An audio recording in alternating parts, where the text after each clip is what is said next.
hiked up the mountain to be able to meet with the people who were harvesting the vetiver for us. The first reaction I had was hope.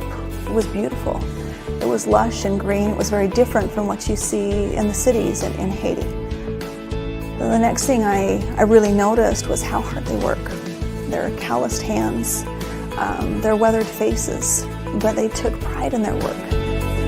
Vetiver is a really interesting crop in that it's a very hardy grass. It can grow just about anywhere. That was introduced there primarily for the fragrance industry, and we have targeted for the aromatherapy industry specifically, both with our partners on the ground there and the cooperative we're working with to grow our raw materials. The manual labor required to harvest vetiver is quite incredible. It's much harder than what I ever imagined. And they do this day in and day out. Not only do they pull the vetiver plant out of the ground, but then they've got to take a stick and they've got to beat the dirt out of the root system so that all they have left is just that pure vetiver root. 15 days to produce 1 gallon of oil.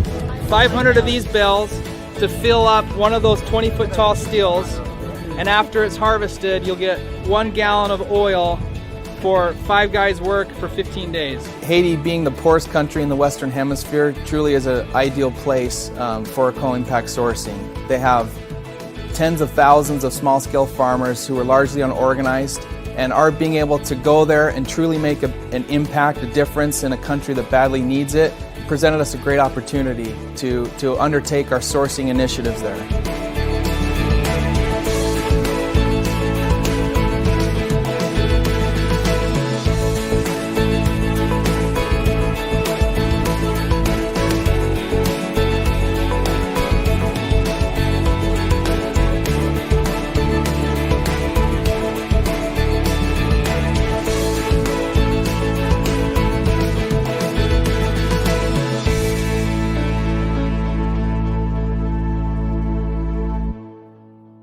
Planifier sous quantité vétiver qui pour et récolter.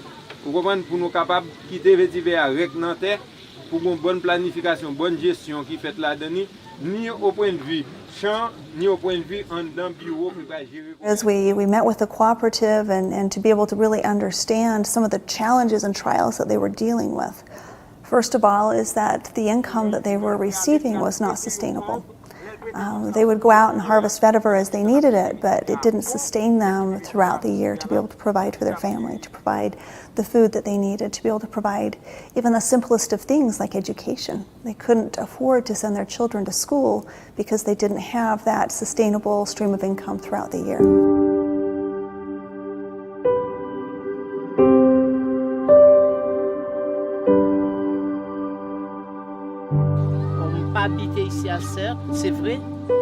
Today we had a great meeting. They proved to me personally, I even cry after hearing certain things, you know, that makes me more motivated to have those people working very hard in the vetiver field to make it a better life. Even if I have a distillery and I don't have those people, I won't be able to work. And even if those people have their field full of vetiver and they don't have their distillery, nobody will be able. But it's like a chain on a motorcycle, on a bicycle that is going thief after thief, you know. So we have been doing that work, and having a company like După, you know, coming and have the same vision and same route and have all the Haitians in the vetiver field have a better life, including myself.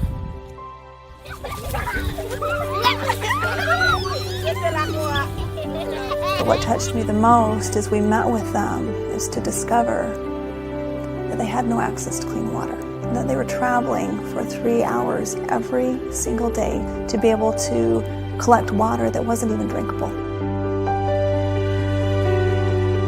This was really very touching to hear, you know, certain people in 2014 that didn't have water, you know, to even bathe or water to even cook their food.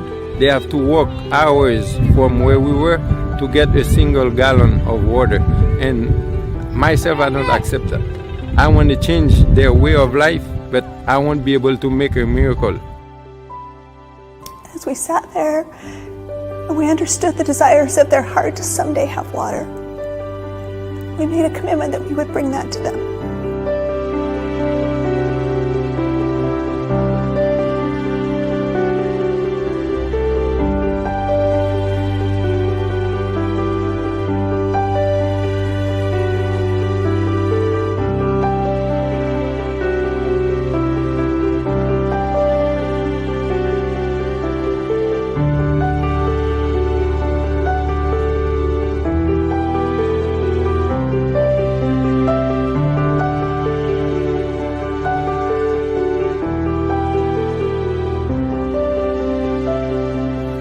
Make a difference. We can do that because that's what we stand for.